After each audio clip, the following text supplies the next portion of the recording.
Tras un sueño intranquilo, Gregorio Samsa despertó una mañana convertido en un monstruoso insecto, echado sobre un duro caparazón y con un vientre oscuro surcado por callosidades, sobre el que su colcha apenas se sostenía.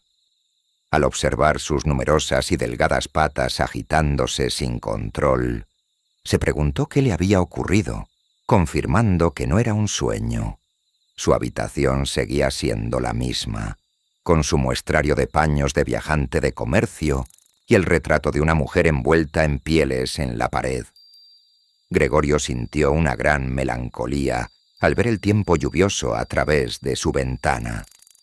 Mientras intentaba inútilmente ponerse de lado para seguir durmiendo, reflexionó sobre lo agotadora que era su profesión, marcada por viajes constantes, mala comida y relaciones superficiales.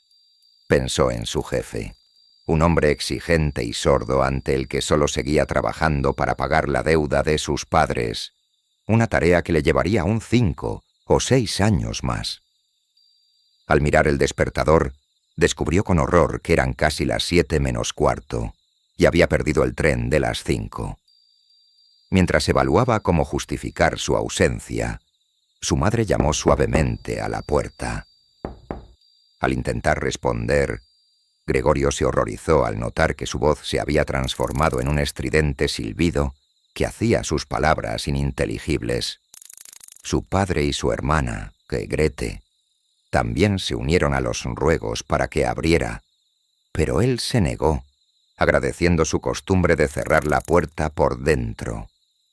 Tras grandes esfuerzos para mover su cuerpo ancho y pesado, Gregorio intentó salir de la cama, pero sus patas eran ingobernables. En ese momento, llegó a la casa el gerente del almacén en persona para investigar su ausencia. Excitado por las sospechas del gerente, quien llegó a insinuar que Gregorio podía haber robado dinero de un cobro reciente, Gregorio se tiró de la cama cayendo sobre la alfombra con un golpe sordo. Desde el otro lado de la puerta, Gregorio intentó defenderse con un largo discurso, asegurando que se vestiría de inmediato y saldría en el tren de las 8. Sin embargo, su voz fue descrita por el gerente como una voz de animal, y la familia, convencida de que estaba enfermo, envió a buscar a un médico y a un cerrajero. Gregorio logró incorporarse apoyándose en un baúl y utilizando sus fuertes mandíbulas a falta de dientes, consiguió hacer girar la llave de la cerradura, manchándola con un líquido oscuro que salía de su boca. Al abrir por fin la puerta, el gerente retrocedió horrorizado, y su madre se desplomó sobre sus faldas, mientras que su padre rompió a llorar tapándose los ojos. A pesar de su aspecto, Gregorio intentó calmar al gerente y suplicarle que no le pusiera las cosas difíciles en el almacén, pero éste huyó despavorido por la escalera. Al ver la huida del jefe, el padre de Gregorio, presa de la agitación, empuñó el bastón del gerente y un periódico para acosar a Gregorio con silbidos y pisotones, obligándolo a retroceder hacia su cuarto. Gregorio, que aún no dominaba la marcha atrás y era demasiado ancho para el hueco de la puerta, terminó atascado en el umbral, hiriéndose el costado y manchando la puerta. Finalmente, su padre le dio un empujón enérgico y salvador que lo lanzó sangrando al interior de la habitación, cerrando la puerta tras de él con el bastón y dejándolo sumido en el silencio.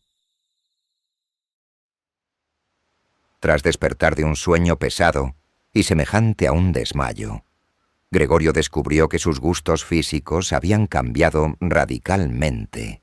La leche con azúcar y pan, que antes era su alimento predilecto, le resultaba ahora repugnante, prefiriendo en su lugar restos de comida podrida, huesos y legumbres pasadas. La vida en la casa se volvió silenciosa y tensa, y Gregorio pasaba las horas pegado a la puerta, escuchando con vergüenza y pesadumbre cómo su familia discutía la precaria situación económica. A través de estas conversaciones, se enteró de que su padre había conservado algunos ahorros de su antiguo negocio fracasado y que el dinero que él mismo entregaba cada mes no se había gastado por completo, formando un pequeño capital. Sin embargo, estas reservas eran insuficientes, obligando a todos, al padre anciano, a la madre asmática y a la joven Grete, a contemplar la necesidad de trabajar. La hermana Grete se convirtió en su única cuidadora, aunque lo hacía con una mezcla de piedad y una repugnancia que obligaba a Gregorio a ocultarse bajo una sábana para no herir su sensibilidad.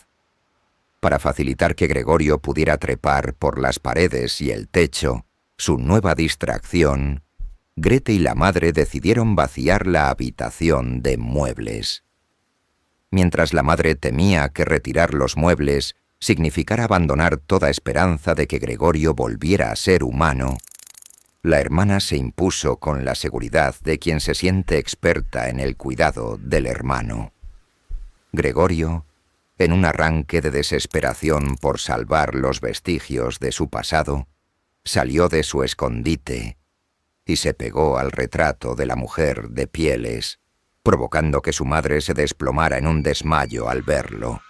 El conflicto estalló con el regreso del padre, quien ahora vestía un severo uniforme azul de ordenanza de banco, reflejo de su regreso forzoso a la vida laboral.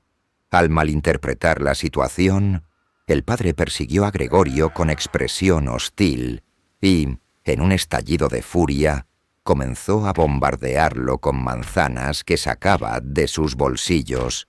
Una de ellas quedó incrustada en la espalda de Gregorio, causándole una herida gravísima que nadie se atrevió a retirar y que marcó el inicio de su decadencia definitiva. A partir de entonces, el aislamiento de Gregorio aumentó. La familia, agotada por sus nuevos trabajos de costura, estudio y servicio bancario, apenas le dedicaba el tiempo estrictamente necesario, dejándolo sumido en la oscuridad de su cuarto mientras la puerta del comedor se cerraba sobre su soledad. La grave herida de la manzana, que nadie se atrevió a retirar de su espalda, mermó para siempre la movilidad de Gregorio, recordándole a la familia que, pese a su aspecto repulsivo, seguía siendo uno de sus miembros. Sin embargo, la atención hacia él decayó, mientras el cansancio se apoderaba de todos. El padre se negaba a quitarse su uniforme de ordenanza, incluso para dormir. La madre cosía sin descanso, y Grete, empleada como dependienta, estudiaba francés y estenografía por las noches. El nivel de vida se redujo, se despidió a la criada, y la habitación de Gregorio se convirtió en un trastero de suciedad y objetos inútiles que estorbaban a los 3 nuevos huéspedes que ahora alquilaban un cuarto. Gregorio apenas comía y pasaba los días en la oscuridad, ignorado por una hermana que ahora limpiaba su cuarto con prisa y desgana. Una noche, atraído por el sonido del violín de Grete, Gregorio se asomó al comedor, preguntándose si era una fiera al sentirse tan conmovido por la música. Su aparición provocó la indignación de los huéspedes, quienes renunciaron a su estancia sin pagar. Fue entonces cuando Grete, dando un puñetazo sobre la mesa, declaró que debían librarse del monstruo, pues aquel ser ya no podía ser considerado su hermano. Si lo fuera, habría comprendido que los humanos no pueden convivir con un bicho semejante y se habría marchado por voluntad propia. Gregorio, sintiendo que debía desaparecer para aliviar el dolor de su familia, regresó penosamente a su habitación. Allí permaneció en un estado de apacible meditación hasta que, al despuntar el alba, dejó caer la cabeza y exhaló su último suspiro.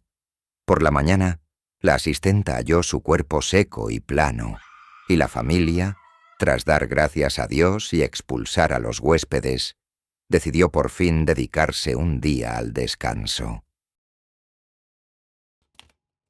Mientras viajaban en tranvía hacia las afueras, Los padres observaron con renovada alegría que su hija se había convertido en una joven llena de vida, vislumbrando para ella un nuevo futuro ahora que la carga de Gregorio había desaparecido.